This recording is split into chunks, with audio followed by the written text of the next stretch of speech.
Alors, ce que je dis toujours aux étudiants quand je suis invité à des manifestations comme celle-là, c'est que, enfin ça c'est un adage de le dire, mais pensez que vous ne savez rien, vous pensez savoir des choses mais vous ne savez rien. Moi je vous dis ça parce que mon expérience en 95, quand je suis diplômé, j'ai fait le schéma 1 à Sofia, donc anciennement le CERAM. Quand je suis sorti de l'école en 95, aucun des métiers, je dis bien aucun, 0% des métiers dans lesquels je travaille aujourd'hui n'existait en 1995. Zéro, ça n'existait pas. Et pourtant, en sortant de l'école, j'étais plein de certitudes, plein de projets, de direction de communication, de marketing, de commerce. Et au final, dès 97, donc c'est à peine 2 ans après, je me suis retrouvé à devoir apprendre des métiers, puisque les métiers n'existaient pas. Internet arrivait, ne serait-ce que gérer un email. Vous trouvez ça naturel, mais nous, à l'époque, c'était un enfer. On n'avait pas envie d'avoir des messages qui nous arrivent sur l'écran, c'était insupportable.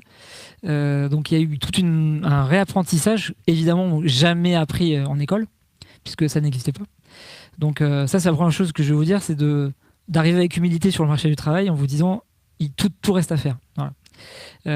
Et ensuite, l'autre point clé pour vous en termes de communication, c'est de lire beaucoup, de vous documenter beaucoup sur l'actualité et d'essayer au maximum de bien rédiger. Je vous dis ça parce que ça fait 18 ans que je recrute des chargés de com. Et depuis 18 ans, malheureusement, force est de constater que plus on avance, plus il y a des fautes d'orthographe dans les textes et plus il y a des erreurs de syntaxe aussi. Donc des phrases mal tournées, où on est obligé de revenir sur le travail de l'étudiant pour que la phrase ait un sens et que ce soit présentable soit sur notre site web, soit sur les projets clients. Donc ça, il y a une grosse lacune aujourd'hui, c'est général, hein, c'est pas, je dis bien, c'est pas que l'ISKE, hein, c'est toutes les écoles confondues, même le schéma d'ailleurs. On a ces difficultés à retrouver de la qualité rédactionnelle. Donc sachez que dans vos futurs métiers, plus vous aurez cette qualité de rédaction, plus même la rédaction pour moi est plus importante que la faute d'orthographe. Faute d'orthographe, maintenant avec les correcteurs, bon, à moins vraiment de ne pas savoir parler français et d'écrire café avec un K, où là, bon, c'est sûr que là on peut pas vous aider beaucoup, mais normalement le correcteur orthographe corrige 90% des fautes. Par contre, la syntaxe, là c'est vraiment un point clé. Et dans les métiers de la communication, surtout maintenant avec le web, on vous demande, enfin pour nous les personnes qui ont de la valeur ajoutée, c'est celles qui savent écrire. Alors c'est rigolo parce que on est passé au digital, donc on pourrait supposer que le digital efface le côté contenu. Et bien pas du tout, en fait, c'est l'inverse qui se produit. Aujourd'hui, celui qui sait écrire, celui qui sait rédiger, celui qui a le contenu, c'est celui qui a le pouvoir aujourd'hui sur le web.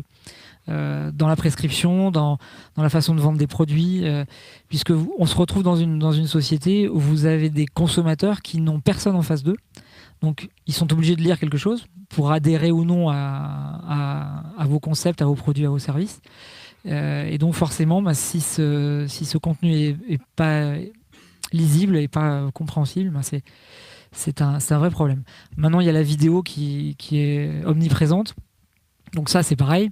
La vidéo, c'est bien, mais si vous ne savez pas parler, si vous ne savez pas vous exprimer, si vous ne savez pas faire un sujet-verbe complément et d'avoir quelque chose de pertinent à dire, c'est encore plus critique parce que là, pour le coup, vous avez le jugement immédiat sur votre. Tout de suite, on dit la personne elle est bonne ou elle est pas bonne quand elle s'exprime. Dans le contenu, c'est un peu plus long. Il faut rentrer dans le texte pour voir s'il y a une pertinence. À l'oral, devant une caméra, c'est tout de suite élimination si ça fonctionne pas. Donc c'est vrai que vous arrivez dans un secteur où il y a une énorme demande, mais où il y a finalement peu de qualité. Donc il y a une carte à jouer évidemment. Donc sur ces métiers-là. Nous, les problématiques que l'on a en termes de contenu, c'est que nos clients ne savent plus écrire non plus.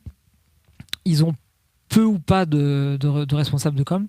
Vous verrez sur le marché du travail, sur la région, c'est difficile de trouver un poste de direction ou de responsable assistante de communication. Dans les entreprises classiques, dans les agences, forcément, il y en a. Mais dans une entreprise standard, c'est pas évident de trouver des postes. Et donc du coup, souvent ce qu'ils font, c'est qu'ils sous-traitent cette partie-là à des agences comme nous. Et donc le gros souci, c'est que ils n'ont pas le temps. Ils n'ont pas le temps de rédiger, ils n'ont pas le temps de se documenter, ils n'ont pas le temps de nous donner des contenus. Donc on est obligé de se substituer à nos clients sur beaucoup, beaucoup de missions. C'est pour ça qu'on a besoin de qualité rédactionnelle pour pouvoir leur amener ces services. Et qu'on est toujours très, très demandeur, nous, de ce type de compétences. Comment est-ce que vous nous aviez dit que vous aviez vraiment une clientèle large? Comment est-ce que vous passez de la très petite entreprise du boulanger ou du pâtissier à l'hôtel Carlton, qui est quand même une chaîne immense et qui n'a absolument pas les mêmes moyens qu'un boulanger? Comment est-ce que vous faites le lien? Alors c'est une très bonne question parce qu'en fait moi ça fait maintenant ça fait 16 ans que je travaille, mais quand j'ai commencé je me disais oulala, on va rentrer on avait les parfums Molinard à l'époque, donc Parfums Molinard c'est quand même une sacrée institution, mais les parfums Molinard par exemple c'est une TPE, c'est le centre névralgique de l'entreprise, c'est 4-5 personnes. Donc en fait vous vous rendez compte que travailler avec un avocat qui a 2 collaboratrices et une secrétaire, au final en termes d'exigence et stratégie, on est quasiment sur les mêmes problématiques de relations clients. Alors oui, les budgets sont différents. Clairement, là, notre investisseur, on dépense 100 000 euros par mois en achat de mots-clés sur Google. Vous voyez un peu le volume. Et à côté de ça, on a un client pour qui on dépense 200 euros par mois. Pour autant, le rapport statistique de trafic, l'analyse de performance, ça reste la même. Alors, c'est les chiffres qui sont énormes, mais alors l'exigence est évidemment plus forte sur celui qui met 100 000 que sur celui qui met 200. Mais dans la relation de travail, on n'a pas de grosses différences. La plus grande difficulté pour nous sur les grands comptes, c'est précisément les effets d'inertie qu'il y a dans ces organisations-là. C'est ça qui gêne le plus. Dans la qualité du travail, quasiment, je vous dis, il n'y a pas de différence. On ne fait pas de distinction entre un petit client et un gros client. La vraie différence, c'est qu'on se retrouve des fois avec des directions qui ont besoin de 3 ou 4 niveaux de validation.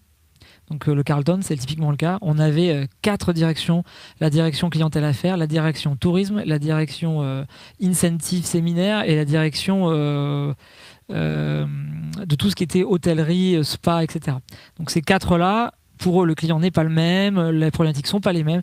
Donc pour faire valider à ces 4 directions des stratégies de com, c'est compliqué. Voilà. Donc là, oui, ça demande plus d'énergie, on va dire, pour faire le travail. Mais après, sur la qualité du travail, sur les allers-retours avec le client, il n'y a pas de vraie différence. On a d'ailleurs des petits clients qui sont plus exigeants, pour dire un terme poli, que des grands comptes, où on a beaucoup plus de facilité avec des grands comptes. Mais dans la grande majorité des cas, c'est vrai que le grand compte suppose que nous, en termes d'équipe, on mette plus de gens aussi sur ces projets-là, pour pouvoir gagner le temps qu'on perd en réunion et en processus de validation. Eh ben, je vais en profiter pour moi poser une question. Vous avez parlé du contenu vidéo, parce que vous avez majoritairement parlé de contenu rédactionnel, et vous avez parlé un tout petit peu de contenu vidéo. Comment est-ce que vous saisissez un petit peu l'occasion? Parce qu'on sait que le contenu vidéo est en grand développement et à le vent en poupe un petit peu. Alors comment est-ce que vous faites pour justement intégrer ça dans vos services? Alors c'est très compliqué. C'est très compliqué pour la mise en place pour les clients. Parce qu'en fait, c'est quelque chose dans nos clients en l'occurrence, c'est quelque chose qu'ils n'ont pas l'habitude de faire. Les photos, il n'y a aucun problème. Vous voyez, on travaille avec le Carlton, le Macandie, le Royal Mougin. Ces gens-là, maintenant, la personne qui gère la communication, elle arrive à bien gérer la diffusion de médias photos, un petit peu de vidéo avec son smartphone, bien choisi, donc des moments clés au sein des structures. Mais ça reste de la diffusion Instagram. Et c'est essentiellement Instagram d'ailleurs. Instagram qui est relayé après sur Facebook. Il y a peu aujourd'hui de clients chez nous qui font l'effort d'aller structurer une vidéo. Encore une fois, une vidéo marketing pour essayer de faire de la prescription. Pourquoi? Parce que ça suppose une exécution particulière. Il faut des storyboards, il faut des plans, il faut du matériel, de l'équipement. Donc c'est des choses qu'ils ont du mal à appréhender et qui est très consommatrice de temps. Donc pour l'instant, alors nous on éduque nos clients à le faire, mais on a de grandes difficultés à l'automatiser. Alors ce qu'on est en train de faire par contre, c'est qu'on commence à créer du contenu vidéo en motion design. Donc motion design, pour ceux qui ne savent pas ce que c'est de l'animation en fait vidéo qui ne contient pas forcément de prise de vue réelle. Ça va être des animations, du dessin animé, des choses comme ça, où on va mettre en scène. Donc du coup là c'est plus facile. Parce qu'en fait, on peut dire à nos clients, voilà, nous, l'idée du scénario, c'est ça. On vous fait une maquette, on monte la vidéo et on la diffuse sur les réseaux et sur YouTube. Donc ça commence à se démocratiser. Et on l'intègre même dans des campagnes. À partir du moment où un client nous donne des budgets, ce qu'on appelle YouTube Ads. Donc dans Google, vous avez tout un département qui est dédié à l'advertising. Donc c'est tout ce qui est achat d'espace publicitaire sur Google, donc les liens commerciaux. Ils ont la branche YouTube, puisque YouTube appartient à Google. Donc maintenant, la branche YouTube est rattachée dans la console d'administration des campagnes d'advertising sur Google. Donc on a la capacité, nous, de produire du contenu vidéo pour aller gérer ces campagnes. Et ce que l'on fait, c'est que si le client nous file, je crois que c'est 2 000 € le seuil, 2 000 € d'achat par mois de mots-clés, enfin de clics sur YouTube, on lui offre les vidéos de content marketing. Alors c'est un lot de vidéos, ce qui fait que lui il a plus de questions à se poser. Donc nous on produit le contenu vidéo. L'objectif évidemment c'est de générer du clic, puisque c'est ce clic qui va générer chez lui du trafic et des conversions, et chez nous du chiffre d'affaires en transformation. Voilà. Mais ça reste encore difficile. On a mis en place un petit standard. On a un petit studio vidéo justement au bureau à l'agence qu'on a monté. Très simple, avec une caméra avec un téléprompteur, la personne est devant, et puis toujours pareil. Le problème c'est que pour que ce soit pertinent, s'ils prennent un acteur ça coûte cher, donc il vaut mieux que ce soit l'entreprise et le fondateur ou quelqu'un qui est connu dans l'entreprise qui le fasse, et on leur demande de faire un pitch, de se présenter, on fait des questions-réponses, on a tout un template d'animation, on voit la question apparaître et la personne répond, un côté un peu interactif, ludique. Ça reste des budgets, pas dire de bêtises, mais on doit être autour de 400-500 € pour faire ce genre de montage. C'est pas énorme, mais si on doit en faire 10, ça fait tout de suite du budget. Donc c'est ça qui freine encore nos clients à le faire spontanément. Mais nous, on est clairement convaincus que c'est ça qui fait la différence aujourd'hui. Après, sur des clients qui ont l'avantage d'avoir des lieux comme le Carlton ou le Royal Mougin ou des choses comme ça, où la vidéo va être magnifique parce que si on met les moyens, on aura quelque chose de très très beau. Ça, ceux-là, ils sont tous en train de le faire. Donc on a 2 axes aujourd'hui de développement. Donc on a des vidéastes avec qui on travaille, qui font des plans aériens avec des drones, etc. Donc tout ça, on l'a. Mais on a aussi une agence qui s'appelle VIP qui est sur Sofia, VIP 360, qui eux font des visites virtuelles en 3D avec en 3D, en réalité augmentée, avec des capteurs donc, qui prennent très rapidement une situation, et surtout qui ont intégré dedans du contenu intelligent. Donc ça, c'est une vraie petite révolution, parce que ça existe déjà depuis 3 ans, mais les clients ne sont pas encore habitués. Mais là, il y a un vrai intérêt. Par exemple, on a une galerie d'art. Aujourd'hui, on est en train de faire le développement avec eux. Alors là, on a fait le site web, on a fait justement une vidéo il y a 3 jours. Et elle va faire aussi une vidéo 360 degrés. Cette vidéo, donc on aura la galerie d'art avec les œuvres. Les personnes, quand elles se baladent dans la visite virtuelle, elles peuvent cliquer sur les œuvres, avoir les informations, avoir les prix, et même avoir des clics qui renvoient sur la fiche produit dans la boutique en ligne pour acheter l'œuvre en ligne. Voilà. Donc ça, c'est des choses qui sont en train de se développer, parce que le contenu illustré est de plus en plus demandé. Donc la vidéo, c'est déjà has-been, du coup ? Non. Enfin, ça le serait si on était dans un monde où tout le monde avait déjà fait le pas, mais non, c'est pas du tout has-been encore. Non, il y a beaucoup d'entreprises qui n'ont pas fait l'effort. Et non, c'est pas du tout has-been. Au contraire, c'est même nous, on privilégie énormément ce média d'information.